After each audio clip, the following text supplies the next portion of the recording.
Baiklah, Bro Andri, selamat siang. Kita lanjutkan sesi kedua. Tadi tuh harus saya ulangi lagi ya ternyata ya, karena barusan saya break lagi barusan 2 menit.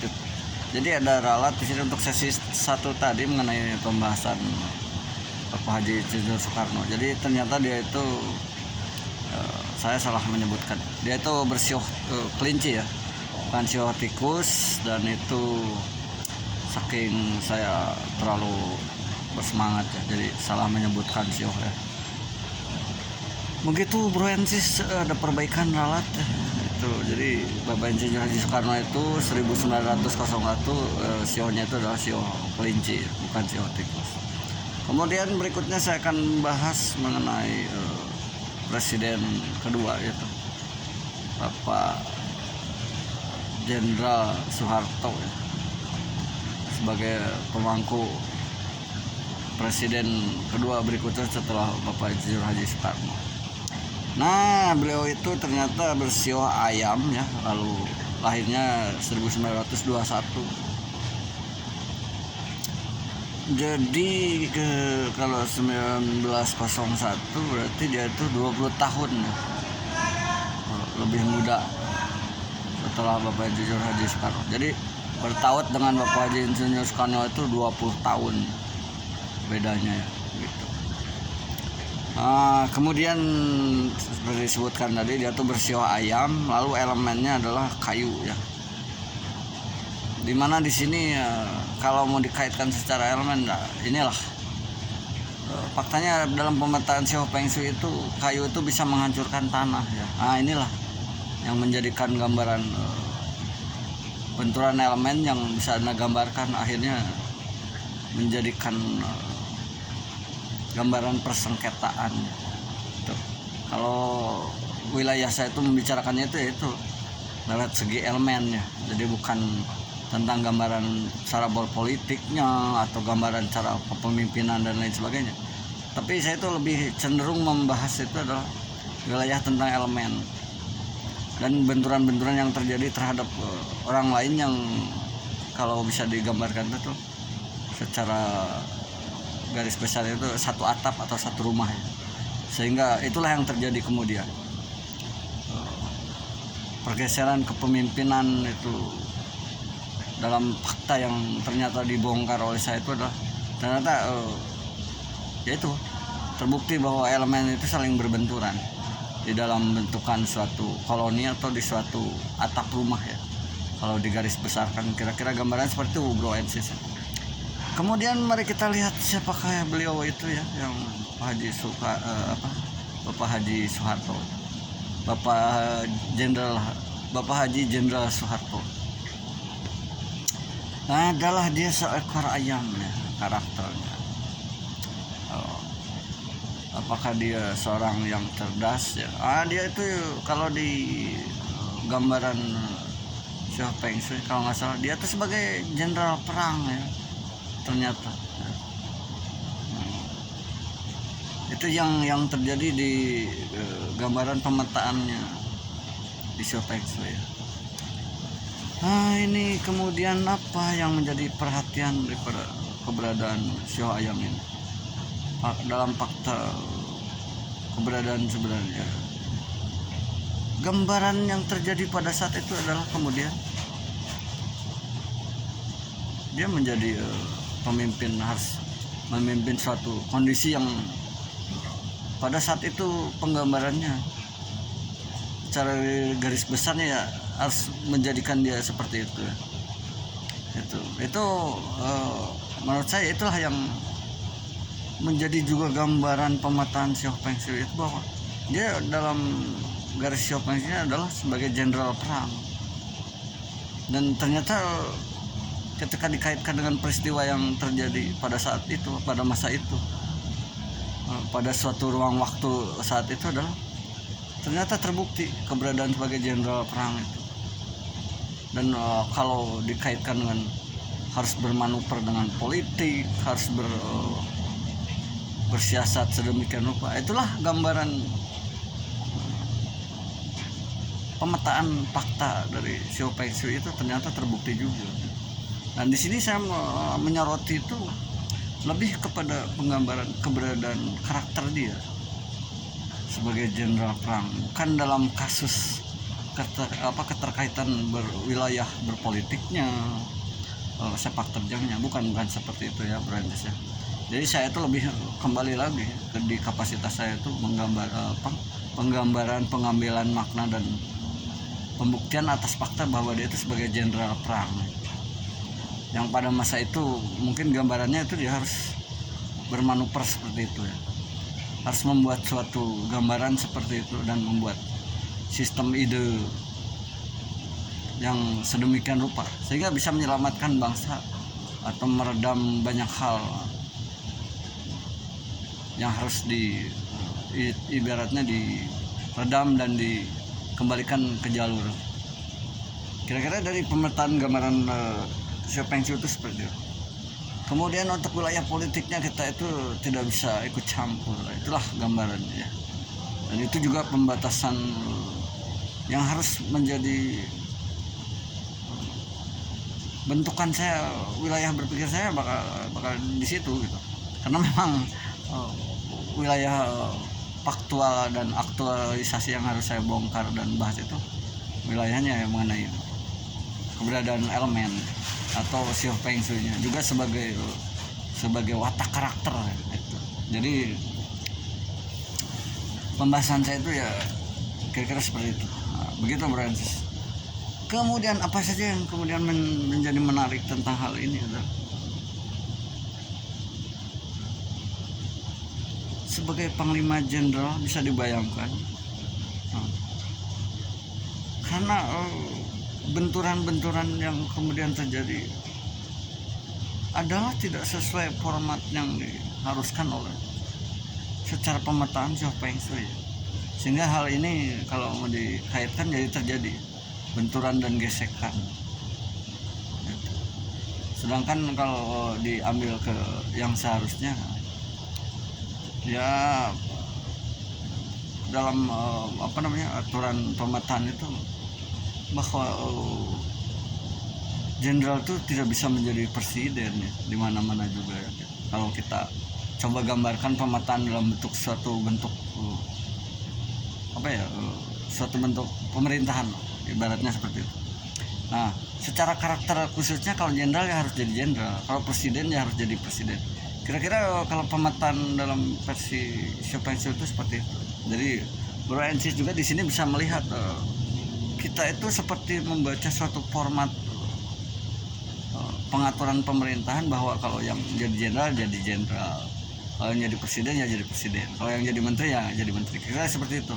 Nah, kalau kemudian jenderal tiba-tiba jadi presiden atau menteri jadi presiden, itu bisa saja terjadi ya, Bro Ensis. Dalam artian begini, kalau ternyata situasi dan waktu dan ketepatan harus berbicara seperti itu, akan menjadi seperti itu. Artinya diambil keputusan darurat, itu bakal terjadi seperti itu.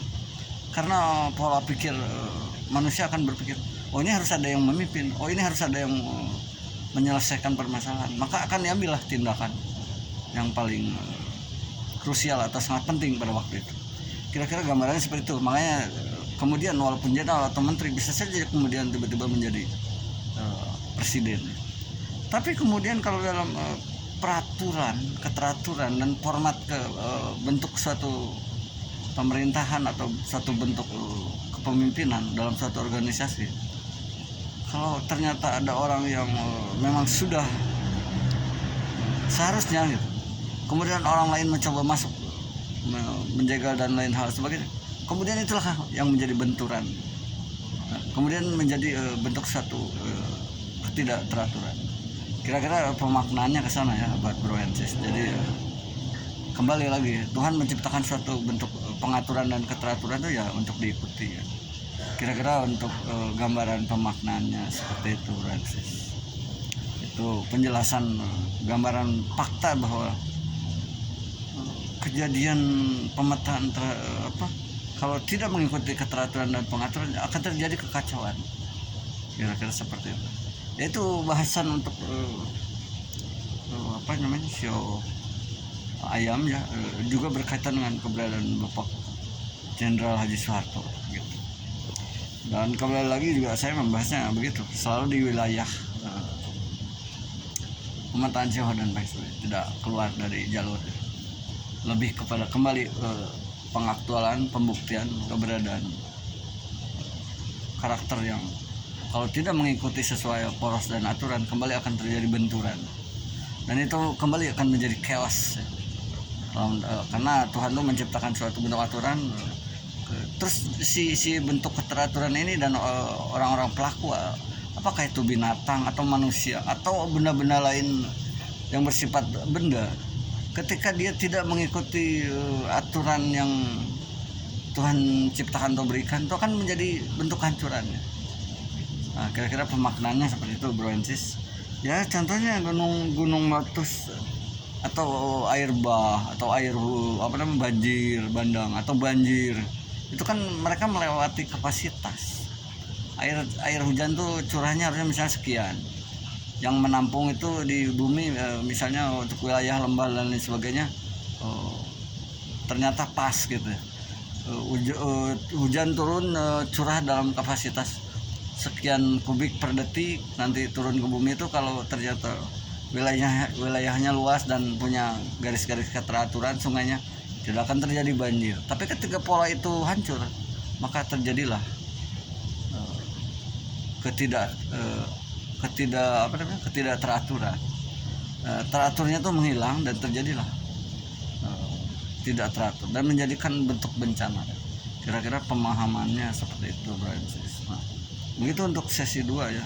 Di sini agak saya agak merasa aneh tuh membahas ini tuh, kayak agak kurang meluas ya. Nah, ini juga saya menangkap pola yang aneh ya. Penggambaran saya itu tentang pembahasan ke Bapak Haji Soeharto itu agak aneh. Nah, saya menangkap suasana dan ininya agak aneh ya. Gitu.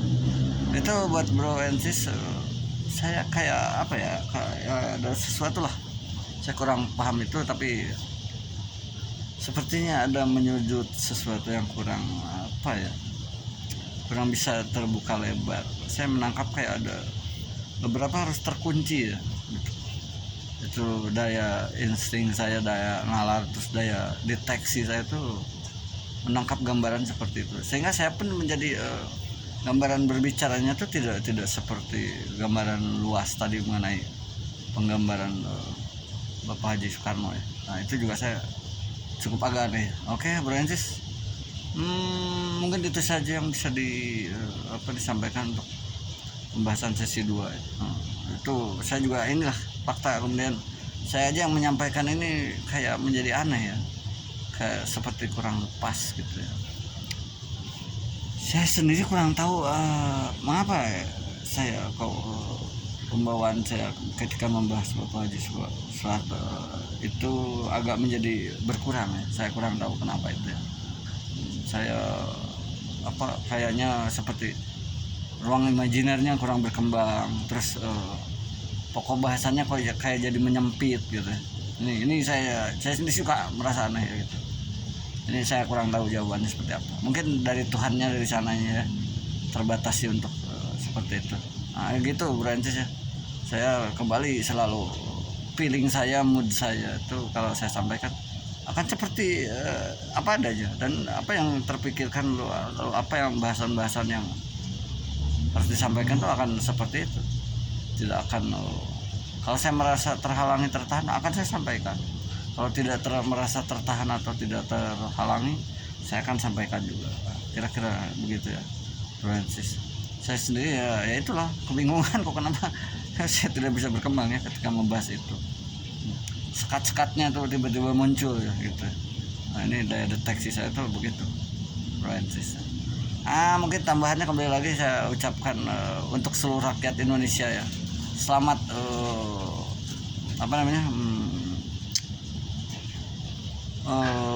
selamat Dirgahayu ya, hari kemerdekaan negara kita ya, Republik Indonesia yang ke-78. Saya dari studio khusus ini Superhuman long duration ya, studio Dasamupi, mengucapkan selamat Dirgahayu Republik Indonesia yang ke-78, dan semoga terus jaya ya, terus bahagia, terus berkah ya, terus selalu semuanya menjadi orang-orang yang berguna ya, untuk seluruh umat manusia ya. Amin ya. Dan Brancis saya tutup dulu. Ini saya aneh gitu, merasa kayak apa ya, seperti terbatasi ya gitu ya, untuk membicarakan yang versi kedua ini. Nah ini, tapi ini saya sesuai mood saya tuh ya seperti itu, bakal seperti itu. Saya tidak akan pura-pura menutupi atau apapun, tidak ya. Nah, itu memang harus seperti itu. Alami saja padanya, terus, dan tidak dibuat-buat gitu. Karena itu akan menjadi diri sendiri dan tidak menjadikan kaku, dan tidak juga menjadi tidak nyaman ya. Tetap seperti itu. Oke, berarti terima kasih. Wassalamualaikum warahmatullahi wabarakatuh. Sampai ketemu nanti di sesi berikutnya yang ketiga. Itu nanti saya akan membahas apa ya. Oke, itu nanti akan menjadi kejutan berikutnya.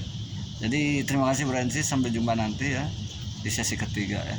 Oke, sampai jumpa Bro Ensis.